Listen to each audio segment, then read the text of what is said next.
Deux jeunes filles partent se promener un dimanche. Elles ne rentrent jamais. Et 75 ans plus tard, personne n'a encore été jugé. On est le 19 juin 1949. Dimanche. Début d'été. Sales, canton de Vaud, Suisse romande. C'est un village tranquille. Des fermes, des forêts, des chemins que tout le monde connaît. Marie-Thérèse Beauvais a 18 ans.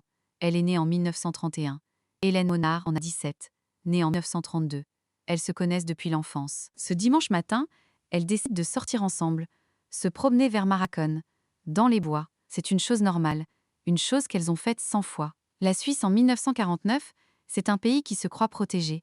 L'Europe vient de sortir de 6 ans de guerre, des villes rasées, des millions de morts. La Suisse a regardé de loin, neutre, préservée, ordonnée. Mais cette tranquillité de façade cache quelque chose. Dans les villages du canton de Vaud, des tensions existent, des rivalités anciennes, religieuses, qui ne se disent jamais à voix haute, des silences entretenus depuis des générations. La paix n'est pas toujours la même chose que l'harmonie. Ce soir-là, vers 19h30, un agriculteur de la Rogivu entre dans les bois. Il longe le ruisseau du Corjon, en contrebas de la route Semsales à les yeux. Il ne cherche pas des corps. Il en trouve deux. Marie-Thérèse et Hélène sont là, côte à côte, dans les bois. Leurs sacs sont posés près d'elles, intacts. L'argent qu'elles avaient ce matin est encore là. Les parents le confirmeront, rien n'a été touché.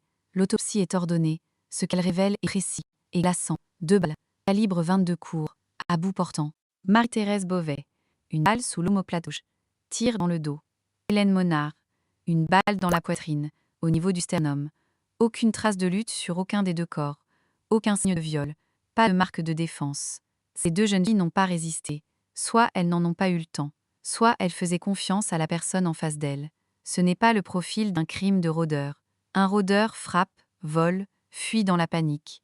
Ici, rien n'a été volé. Pas de précipitation, pas de désordre.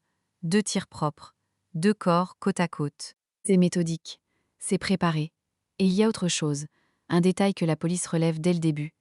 Sur la route Semsels-Palaisieux, à quelques mètres des corps, il y a du sang. Les filles ont été tuées là, au bord de la route. Puis quelqu'un les a déplacées, quelques mètres plus loin, dans les bois, côte à côte, presque soigneusement. Ce geste-là dit quelque chose. Déplacer 2 corps demande du temps, de la force, du calme. Pas la frénésie d'un crime impulsif, la froide lucidité de quelqu'un qui pense à ce qu'il fait, quelqu'un qui connaît ses bois, qui sait qu'il n'est pas vu. La police cantonale ouvre l'enquête immédiatement. Mais dès les premières heures, une erreur est commise. La scène de crime n'est pas sécurisée correctement. Des habitants entrent dans les bois, des curieux. Des traces peuvent être effacées sans que personne s'en rende compte. On ne saura jamais ce qui a été perdu ces premières heures. Il y a un autre élément, un élément qui ne fera jamais l'objet d'un lien officiel. Le 8 mai 49, 6 semaines avant les meurtres. Sur cette même route entre Semsales et Palaisieux, une autre jeune femme de Semsales est attaquée. Elle est tirée au pistolet, calibre 6 mm, puis violée. Elle survit. La police prend note. Jamais le lien ne sera officiellement établi entre les deux affaires. Même route, même profil de victime, même période.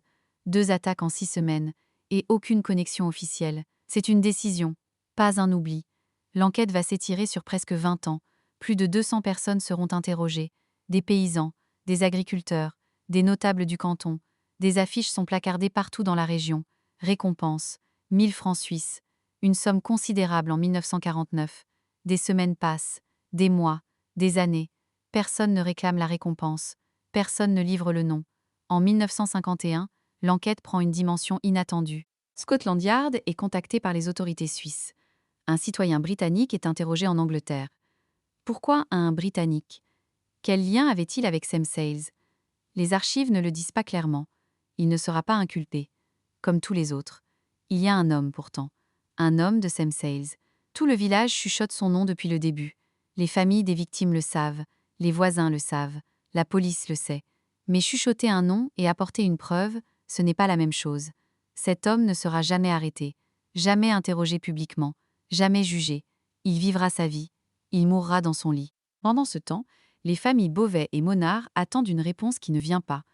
En 1969, la prescription tombe. Le dossier est officiellement fermé. Auteur inconnu. 20 ans d'enquête. 200 suspects. Scotland Yard. 1000 francs de récompense. Et rien. Légalement, ce double meurtre n'existe plus. Les filles ont 18 et 17 ans sur les photos. Elles resteront à cet âge pour toujours. Le silence dure encore 30 ans. Puis, en 2003, un documentariste décide de regarder en face. Stéphane Goël sort Le Poison, le crime de Marathon. Pour la première fois, les familles parlent devant une caméra. Des témoins qui avaient 20 ans en 1949 en ont maintenant 70, 80. Certains parlent enfin. Pas tous. Ils parlent de pression, de gens qui leur ont demandé de se taire, de mise en garde indirecte. Dans un village de quelques centaines d'âmes, parler, c'est se désigner. Parler, c'est avoir des ennemis pour le restant de ses jours. Alors on se tait, on laisse faire, on espère que le temps effacera tout. Le documentaire soulève aussi une hypothèse que personne n'avait dite publiquement, une tension religieuse, catholique contre protestant, dans le canton de Vaud, une fracture ancienne, silencieuse, entretenue sur des décennies. Les deux jeunes filles appartenaient peut-être à une communauté, à un camp, et quelqu'un, peut-être, ne l'a pas pardonné. C'est une rumeur. Mais les rumeurs dans les petits villages ont souvent une origine réelle. Voici ce que les faits établis disent, sans rien inventer. Premier fait, le calibre 22 court n'est pas un outil agricole. En 1949, dans le Vaud rural, ce type d'arme est rare. Quelqu'un a apporté ce pistolet ce jour-là, avec l'intention de s'en servir. Deuxième fait, aucune lutte. Les filles n'ont pas résisté. Cela suggère une personne connue, ou un effet de surprise totale. Troisième fait, les corps déplacés, froidement, soigneusement. Ce geste nécessite du calme, de la préméditation, une connaissance du terrain. Quatrième fait, l'attaque du 8 mai sur la même route, jamais liée officiellement. La décision de ne pas faire le lien est une décision, pas un oubli. Cinquième fait, 200 suspects, 20 ans, zéro inculpation, dans un petit canton, avec un suspect connu de tout le village, avec Scotland Yard impliqué, zéro inculpation. Ces 5 faits ne désignent pas un coupable, mais ils dessinent quelque chose, la forme de quelqu'un qu'on a protégé. Marie-Thérèse Beauvais avait 18 ans ce dimanche de juin 49. Hélène Monard en avait 17. Elles sont parties se promener et leur sac était encore intact quand on les a trouvées. Leurs familles ont attendu 20 ans. La réponse n'est jamais venue. Le dossier existe dans les archives vaudoises. Le documentaire de Stéphane Goël existe. Les témoignages de 2003 existent. Mais la justice, elle, n'est jamais venue. La vraie question n'est pas « qui a tiré ?». La vraie question est « comment une double exécution en pleine Suisse n'a produit aucune inculpation en 20 ans d'enquête ? Est-ce un échec de l'État ou un choix de l'État ?